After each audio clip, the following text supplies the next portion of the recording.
নমস্কার, এখন আপনারা দেখবেন জ্যোতির রান্নাঘর। এখানে দেখুন আমি একটু ওল কেটে নিয়েছি, ঠিক এরকম ডুমো ডুমো করে আছে।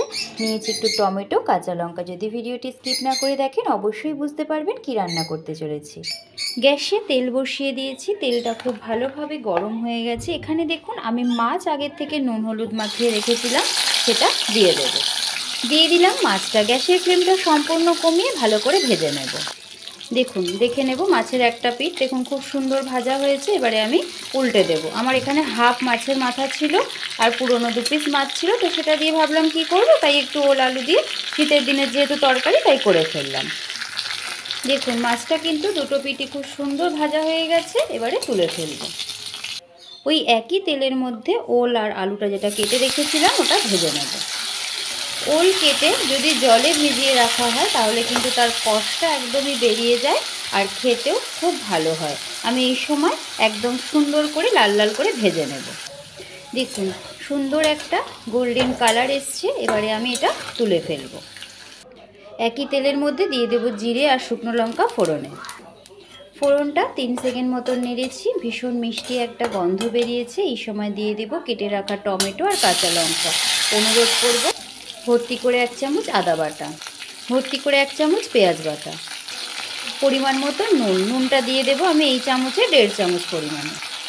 মোটামুটি 3 মিনিট মতন একটু নেড়ে নেব। আপনাদের সকলের কাছে অনুরোধ করছি ভিডিওটি দয়া করে একটা লাইক দিয়ে শুরু করবেন। রোজই আপনাদেরকে বলি, আপনারা যারা নিয়মিত আমার ভিডিও দেখেন তারা সকলেই জানবেন, কিন্তু যারা নতুন ভিউয়ার্স আসছেন তাদের উদ্দেশ্যে বলা, লাইক করে যে আমার ভিডিওটি দেখা শুরু করবেন। যদি ভালো লাগে চ্যানেলটি সাবস্ক্রাইব করে বেল আইকনটি প্রেস করে দেবেন পরবর্তী ভিডিও নোটিফিকেশনের জন্য।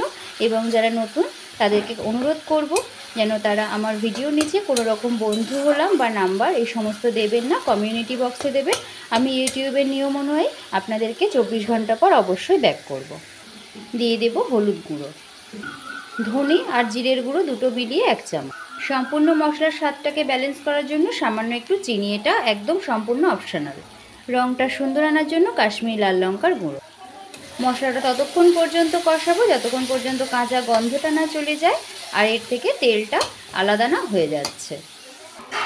সম্পূর্ণ মশলা থেকে তেলটা দেখতেই পাচ্ছেন আলাদা হয়ে গেছে। দিয়ে দেবো আগে থেকে ভেজে রাখা ওল আর আলুটা।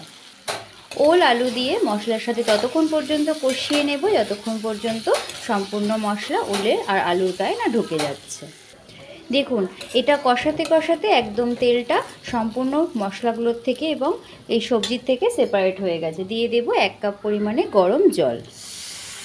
খুব সুন্দর ফুটে উঠেছে। এবার এটা আমি ঢাকা দিয়ে সেদ্ধ করে নেব। ফিরে এলাম আমি পুরো 15 মিনিট পর। দেখে নিচ্ছি ওলটাও দেখুন মোমের মতন গলে গেছে, আলুটাও সুন্দর সেদ্ধ হয়ে গেছে। এই সময় অবশ্যই কিন্তু নুনটা দেখে নেবেন। মিশিয়ে দেব ভেজে রাখা মাছটা। মাছটা দিয়ে মিডিয়াম ফ্লেমে আমি আরও 3 থেকে 4 মিনিট রান্না করে নেব। দিয়ে দেব ফ্রেশ কুচনো ধনেপাতা 1 মুঠো পরিমাণে। চেষ্টা করবেন শীতের দিন ধনেপাতা দেওয়ার। দেখুন মাছের ঝোলটা সুন্দর হয়ে গেছে। এই অবস্থায় নামিয়ে দিতে হবে, কেননা ওলের তরকারিতে কিন্তু একটু ঝোল রাখতে হয়, না হলে ঠান্ডা হলে টেনে নেয়। চটজলদি রেডি হয়ে গেল দেখুন ওল আলু দিয়ে রুই মাছের ঝোল। রেসিপিটি কেমন লাগলো কমেন্ট বক্সে জানাতে ভুলবেন না। রান্নাটি ভালো লাগলে চ্যানেলটি সাবস্ক্রাইব করে বেল নোটিফিকেশান আইকনটি প্রেস করে দেবেন। এতক্ষণ ধরে আমার ভিডিওটি দেখার জন্য আপনাদের সকলকে অসংখ্য ধন্যবাদ। সকলেই ভালো থাকুন, সুস্থ থাকুন।